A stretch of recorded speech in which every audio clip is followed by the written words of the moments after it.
Welcome to the 2013 D3 Nationals Sunday Recap by Scout Magazine, presented by Spin Ultimate.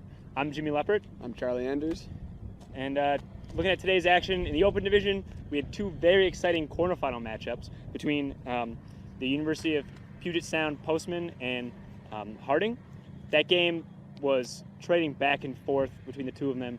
They traded breaks, traded 0 points. It was a very close game, very exciting, but the Postman came out on top at the end. And the second quarterfinal game that was very exciting was Claremont College versus Amherst. Amherst looked to be down for most of the game. Claremont had a stranglehold after half, but Amherst battled back all day. That was their thing. They never gave up, and they would carry that into the second round, where in the semifinal round, they got Middlebury College. The Pranksters hadn't really faced much of a challenge all day, and they got to a very big early lead over Amherst, which would propel Middlebury into the finals. Even though Amherst lost, they never gave up. Even the Pranksters commented that Amherst was a very worthy opponent.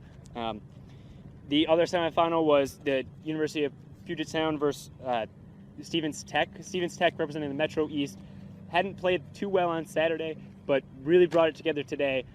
And just like in Puget Sound's last game, traded breaks back and forth between the two teams. Stevens Tech had a lead going into the final part of the game, and they just couldn't bring it together. Puget Sound proved too much, running very tight lines. Puget Sound's defense started to click. Their offense clicked even more, forcing break side looks and right up the upline cuts. In the finals, we had University of Puget Sound versus Middlebury College. Middlebury and Puget Sound weren't really expecting the win in this game, and at the beginning of the game, the win was really prevalent that it was a factor in this game. Middlebury was able to come out on top due to solid work by number 4, Davis Whitehead. His upwind flick break throws proved the difference in the first half that allowed Middlebury to take an 8-5 lead into halftime. But of course, yesterday we saw halftime leads falling down, and we'd seen that so far today, and University of Puget Sound was able to fight back and win a couple of breaks back, bringing it to a tie game. After Puget Sound was able to bring it back, it was tied 11-11, double game point. Middlebury receiving the disc, and they instantly hucked it, looking to get the D right away, and they forced Puget Sound into a bad turnover, and shortly after became D3 Open champions.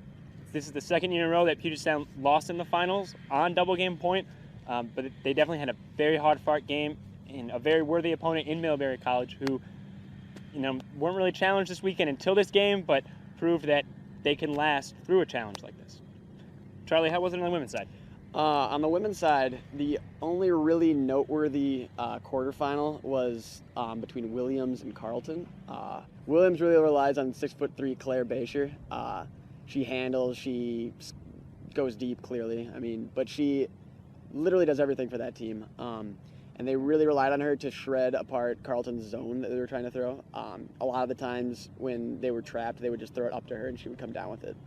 And it was trading back and forth, but Williams ended up getting a few breaks at the end of the game to take it. And Basher earned the MVP of that game. Moving on to semis, we had Bowdoin versus Claremont in one, and Valparaiso versus Williams in the other. Valparaiso lost some of their seniors today due to graduation, and they just didn't look like the same team as they did yesterday. They definitely had less movement. They relied on a smaller core of players to get stuff done, and Williams just controlled the game from start to finish. They went on maybe a 6-break run to take half and never looked back and took that game.